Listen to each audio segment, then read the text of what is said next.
reflect on how I feel. But his path to success was filled with dead ends. As a teenager, he sang in bands that went nowhere, leading to nothing but frustration. By 1998, he was done, ready to walk away from music for good.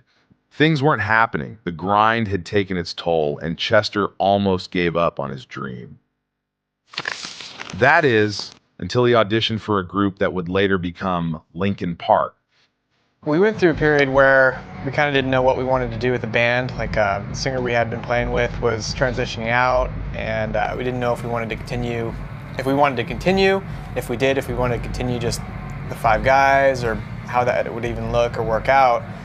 And you know, we tried a bunch of different guys that were LA based and whatever, and nothing was really working, nothing we were excited about. But when we heard Chester's stuff that he had done, we were just like, okay, this guy can sing. We need to get him out here quick and see, you know, what the deal is. And got him out, and then said, okay, if a band is gonna work, this is gonna work. Otherwise, you know, that's the end of Linkin Park as it is, kind of thing. Desk jobs, here we come. Yeah. Yeah, I remember getting a call from a friend of mine who used to represent an old band of mine, saying that, you know, there was this great young group of guys that had this really great sound, and all they needed was that voice that was going to help them complete the puzzle. And you know, I had never really auditioned. The only time I'd ever auditioned to be in a band was when I was like 14, and so from 14 to 23, I had never auditioned. I was always the person that people were coming to audition for. And so it was a different experience for me, you know, because in my mind I was like doing these guys a favor, and you know, I wasn't the one who called them, you know, they were calling me. And so it was strange for me to think of it as me doing an audition, because I didn't go seek them out, which was the interesting thing. So when I got there and you know, turned over the tape, I had my vocals on it, everybody liked it. We seemed to get along pretty well, even though we were strangers, and I got to watch some other people like do their auditions, and it was pretty funny. Long story short, he ends up in LA and he tries out. Well, we had lined up a few different tryouts that day, and you know, because we didn't know what the hell we were doing, like they were seeing each other on the way in and out, which is not a very nice thing to do. I wouldn't have done it that way if I did, you know, were to do it today. But the guy who was trying out after Chester heard Chester sing, and then he came in and he was basically like, I don't know if he said it to us or if he said it to Chester. He's like, if they don't pick you, they're crazy. Like one of the guys actually left. I think it was that guy. He just came in and he was like, I'm not even trying out. Like, if you guys don't pick that guy, you're insane. And he like left, and he told Chester the same thing. It was a turning point for Chester. For the first time in his teenage life, his future looked promising, and things finally started to feel hopeful.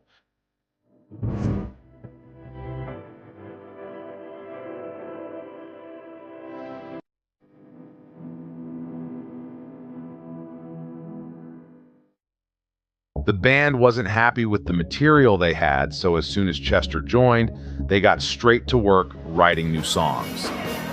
The Hybrid Theory EP was their first release with Chester on vocals.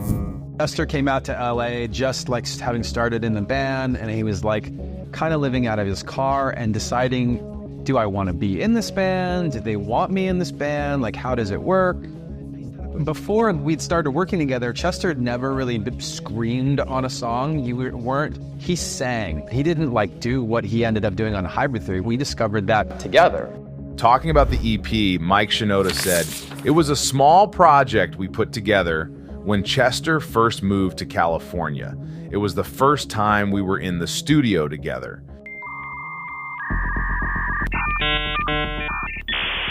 They promoted their music everywhere they could online, posting links to their songs on music forums, chat rooms, and even other bands' websites."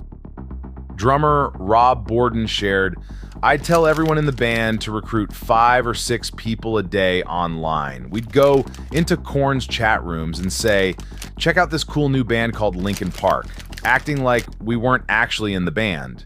We're definitely a band that you can totally say, like, we kind of broke on the web. And the cool thing about that is when we first went to do a U.S. tour, which we'd never done before, there were kids in all these different cities who already knew who we were because they'd heard our stuff on the internet, or they were on our street team, or they'd met someone. It's really distracting you, man. We really rode that wave. Like, we were making fans directly on our street team over the internet. And like, that was like a new, I mean, it sounds so ridiculous, but that was like a new thing to do. They even turned Rob's apartment into a DIY operation, spending 10 hours a day packing stickers, CDs, t-shirts, and letters to send out to fans.